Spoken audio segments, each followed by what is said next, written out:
Merci beaucoup, Joanie. On est vraiment en pleine discussion avec Annie Bonneville, Alexandre Despatie et ton garçon qu'on entend, Annie Pelletier, qui est sur le plateau ce matin. Bonjour, bienvenue à l'émission. Bonjour. On parle de vélo ensemble.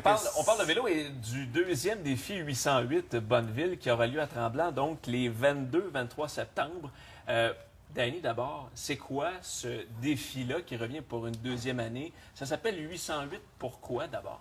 Bien, c'est un clin d'œil au 508 que j'ai fait plusieurs années aux États-Unis, à Death Valley. C'est 808 km qu'on fait en 48 heures. On a mis cette course-là, je voulais amener cette course-là ici à Tremblant pour lever des fonds pour nos jeunes athlètes, la Fondation d'athlètes d'excellence du Québec. Oui.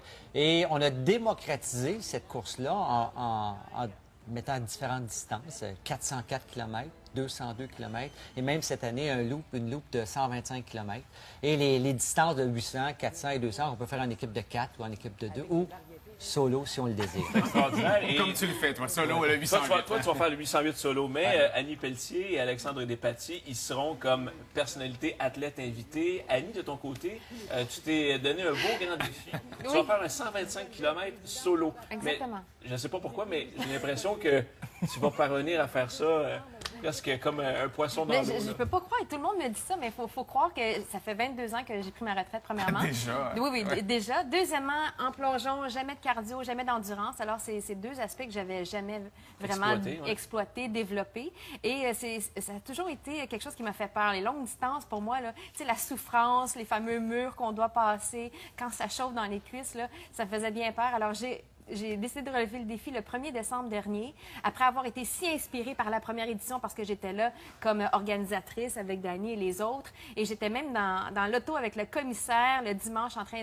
d'encourager les participants. Puis je me disais... Hey, ils sont extraordinaires, mais comment ça que moi, je ne suis pas sur le vélo? Comment ça que je fais pas ça? Ça peut donc stimuler pour une remise en forme. Bien, tout à fait. Alors, j'ai commencé en janvier la mise en forme avec Power Watts, donc l'entraînement à l'intérieur. Oui. Alors, j'ai commencé comme ça. Ensuite, avec les entraînements avec Dany Bonneville et les Bonneville Queens à tous les mardis sur la route à partir du mois de mai environ. Et ma plus longue distance, c'est 100 km que j'ai fait il y a 2 semaines. Bravo! Et là, ben, mon défi, c'est 125, la boucle de 125. C'est bon. Alexandre, de ton côté, tu vas faire ça en équipe. Tu vas faire le 404 en équipe de 4. Exactement. Donc, on a chacun une étape de plus ou moins 100 km. Puis je le dis tout le temps, ça prend de l'entraînement puis ça prend de la pratique parce que 100 km à Tremblant, dans les montagnes, c'est pas comme 100 km ici à plat sur la Rive-Sud. Donc, j'ai adoré le défi l'année passée. C'est motivant de voir Dany passer à côté de nous, qui le fait tout seul comme un malade. Puis on le fait évidemment pour des jeunes athlètes là, qui ont besoin de fonds.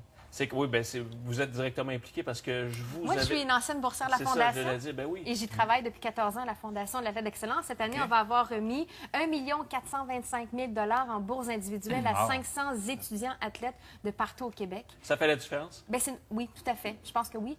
On le sait, hein, c'est le nerf de la guerre, l'argent. Pourquoi? Parce que bien avant d'arriver sur l'équipe nationale, les jeunes doivent aller concourir à l'extérieur du Québec, du Canada pour se mesurer au meilleur dans les camps d'entraînement. Et quand on pense à tous les sports d'hiver, par exemple, ils doivent aller sur les glaciers, au Chili et compagnie. Donc, ça prend des sous pour les camps d'entraînement et aussi pour se concentrer juste sur les études et notre sport. Parce que quand on doit avoir un petit emploi, là, un peu, comment on dit ça, précaire, là, ben, ça fait en sorte qu'on a moins d'énergie à concentrer sur les deux priorités de notre vie. Moins de temps, moins de tout pour ça, être... c'est clair. Alors, le 22-23 septembre prochain, qui peut participer? C'est des gens qui doivent être un peu en forme, j'imagine. Il faut avoir fait... Oui, mais c'est monsieur et madame tout le monde. Ce qu'on veut vraiment, c'est le défi 808 de Bonneville, c'est pas à propos d'un gars qui fait 808 km. C'est pas ça l'histoire pantoute.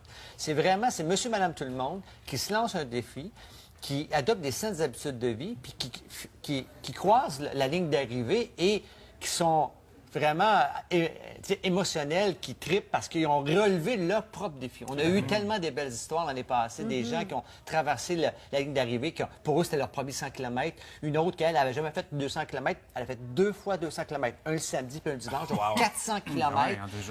J'ai un de mes amis qui a 72 ans, qui s'est inscrit aux 404 km. Il a fait 200 km le samedi, à 40 degrés Celsius. C'est la grosse fin de semaine de la fin septembre l'année passée. Et le dimanche, il a fait 100 km. Et il a arrêté. Quand on a ouvert les inscriptions cette année, c'était le premier à s'inscrire. Il dit, cette année, je vais le terminer. Ah, wow. Fait que ça, on dit que l'inspiration, c'est l'ADN du défi 808 de Bonneville, bien, à toutes sortes de niveaux. Donc, il reste de la place pour ceux et Oui. celles qui nous écoutent présentement Tout à et qui fait. se sentent aptes à le faire. Ils peuvent aller s'inscrire pour participer à l'événement. De 100 km à 800. En équipe ou en solo, en Comme plus. on dit en anglais, pick your poison. Oui. Oui, exact. Puis votre poison, Danny, vous en avez eu un récemment. Vous avez fait 1500 km en 85 heures. Ouais, Ça, c'est un petit peu. c'est un monstre. Ça, non? C'est un malade, c'est ça que j'ai dit tantôt. Oui, puis, tu sais, ces événements-là nous permettent de traverser plusieurs murs, mais de voir comment, en arrière de ces murs-là, puis je compare ça souvent à la vie de tous les jours, à notre expérience de tous les jours, c'est qu'en arrière des murs, il y a de l'énergie de cachée. Mais il faut juste être capable de passer à travers ces murs-là. Après, on part, c'était 85 heures, 3h30 de sommeil, mais après 15 heures, j'étais terminé. J'étais arrivé à briser physiquement, mentalement, à le petit motel où l'autre équipe de soutien m'attendait. Mais on a poussé et on a réussi à terminer. C'est sûrement bon pour les affaires aussi quand on se dépasse personnellement. Ça donne un élan aussi au monde des affaires. Alors, bon week-end. Merci d'être passé. Merci d'être passé nous voir ce matin. Ton petit bonhomme est adorable. Il est mignon comme tout en plus. Merci. Bon L'année prochaine, hein, on vous a à l'œil. Oui, défi 808 en équipe. Ouais, On s'est ça mis en m'intéresse. forme en juin, mais après ça, on n'a pas repédalé de l'été, nous autres. C'est ça qui vous manquait. Trop peu.